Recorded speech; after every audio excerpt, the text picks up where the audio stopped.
Audio Jungle.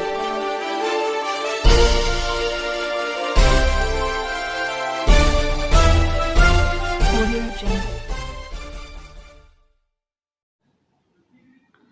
नमस्कार, आप देख रहे हैं एजोम्स न्यूज। मैं हूं आपके साथ हेमेंद्र चौधरी। कोरोना संकट का दौर है, संपूर्ण देश लॉकडाउन है, इसलिए तमाम उद्योग, फैक्ट्री, कंपनी इस वक्त बंद हैं, जिससे देश की अर्थव्यवस्था डगमगा गई है। देश की अर्थव्यवस्था को पटरी पर लाने के लिए 12 मई को प्रधानमंत्री नरेंद्र मोदी 20 लाख करोड़ के आर्थिक पैकेज की घोषणा करते हैं। लेकिन इससे पहले कुछ राज्य सरकारों द्वारा श्रम कानून में बदलाव भी किए जाते हैं। बदलाव भी कुछ ऐसे जिसका विरोध भारतीय मजदूर संघ कर रहा है। श्रम कानून में बदलाव की शुरुआत 5 मई को मध्य प्रदेश से होती है। इसके बाद 7 मई को उत्तर प्रदेश और गुजरात में 3 साल के लिए श्रम कानून में बदलाव की घोषणा कर दी जाती है। फिर महाराष्ट्र, उड़ीसा और गोवा सरकार ने भी अपने यहाँ श्रम कानून में बदलाव किए हैं। क्या बदलाव हुए हैं कानून में, आइए जानते हैं।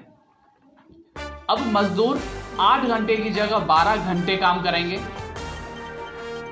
नए कानूनों में विवादों का निपटारा, मजदूरों का स्वास्थ्य, उनके काम करने से जुड़े कानून और काम की सुरक्षा को कानूनी रूप से समाप्त कर दिया गया है। ट्रेड यूनियन को मान्यता देने वाले कानून भी खत्म कर दिए गए हैं। कॉन्ट्रैक्ट पर काम करने वाले मजदूर और प्रवासी मजदूरों से जुड़े कानून भी खत्म कर दिए गए हैं। उद्योगों में अगले 3 महीने तक अपनी सुविधा अनुसार काम कराने की पूरी छूट दी गई है। यानी कि अब मालिक 3 महीने तक तो अपने तरीके से श्रमिकों से काम कराएंगे। उद्योगों को लेबर इंस्पेक्टर की जांच और निरीक्षण से मुक्ति, यानी अब वहां पर कोई भी लेबर इंस्पेक्टर जांच के लिए नहीं जाएगा। संस्थान सुविधा अनुसार श्रमिकों को रख सकेंगे। श्रमिकों पर की गई कार्रवाई में श्रम विभाग व श्रम न्यायालय का हस्तक्षेप नहीं होगा। यानी हायर एंड फायर पॉलिसी लागू हो गई है। मालिक जब चाहे श्रमिकों को निकाल सकता है और जब चाहे रख सकता है। आपको बता दें कि 134 साल पहले 1886 में अमेरिका में मजदूरों ने आंदोलन किया था, जिससे उनके काम करने का समय 12 घंटे से 8 घंटे हुआ था। लेकिन आज फिर वही स्थिति आ गई, 8 से 12 घंटे हो गया। अब इस श्रम कानून को लेकर तमाम राजनेताओं की क्या प्रतिक्रिया है, उस पर एक नजर। अखिलेश यादव ने ट्वीट किया है कि उत्तर प्रदेश की भाजपा सरकार ने एक अध्यादेश के द्वारा मजदूरों को शोषण से बचाने वाले श्रम कानून के प्रावधानों को 3 साल के लिए स्थगित कर दिया है। ये बेहद आपत्तिजनक और अमानवीय है। प्रियंका गांधी वाड्रा ने ट्वीट किया है कि यूपी सरकार द्वारा श्रम कानूनों में किए गए बदलावों को तुरंत रद्द किया जाना चाहिए। अब आप उनके अधिकारों को कुचलने के लिए कानून बना रहे हो। मजदूर देश के निर्माता हैं, आपके बंधक नहीं। राहुल गांधी ने ट्वीट किया है कि अनेक राज्यों द्वारा श्रम कानूनों में संशोधन किया जा रहा है। हम कोरोना के खिलाफ मिलकर संघर्ष कर रहे हैं, लेकिन यह मानवाधिकारों को रौंदने, असुरक्षित कार्यस्थलों की अनुमति, श्रमिकों के शोषण और उनकी आवाज दबाने का बहाना नहीं हो सकता। इन मूलभूत सिद्धांतों पर कोई समझौता नहीं हो सकता। इसके अलावा आरएसएस से जुड़ी भारतीय मजदूर संघ ने भी श्रमिक कानून में हुए बदलाव का विरोध किया है। भारतीय मजदूर संघ के राष्ट्रीय अध्यक्ष साजी नारायणन ने बिजनेस स्टैंडर्ड और द प्रिंट से बात की, तो उन्होंने कहा कि श्रम कानून में ये बदलाव अंतर्राष्ट्रीय श्रम कानून सम्मेलनों का उल्लंघन है और यह ऐसी स्थिति पैदा करेगा जहां कानून का कोई नियम ही नहीं है। यह कोरोना वायरस की तुलना में एक बड़ी महामारी होगी। भारतीय मजदूर संघ एक आपातकालीन बैठक करेगा और इन कदमों का विरोध करेगा। यह श्रम सुधार करने का समय नहीं है। हम जंगल राज की इजाजत नहीं दे सकते।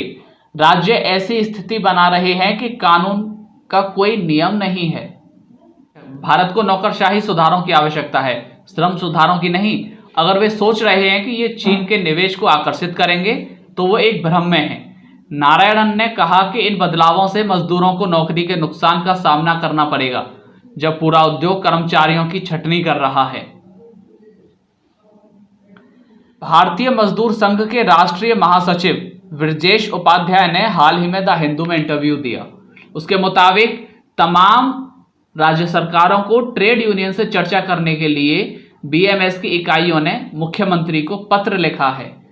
श्रम कानून को लेकर उत्तर प्रदेश मुख्यमंत्री योगी आदित्यनाथ ने तर्क दिया है कि इस तरह से लॉकडाउन के बाद कामकाज में तेजी आएगी, राज्य में आर्थिक गतिविधियों को जोर मिलेगा और विदेशी कंपनियों को लुभाने का मौका मिलेगा।